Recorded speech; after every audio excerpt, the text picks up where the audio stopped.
बात मान समझे नहीं ना। एगो संदीप साहब इधर भी है और एक जो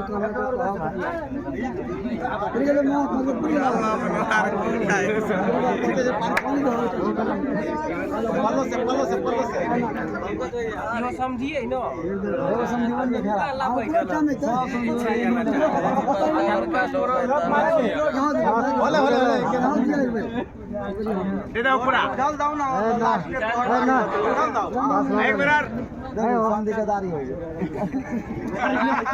आराम से मिला। बोल श्यामल रामचंद्र की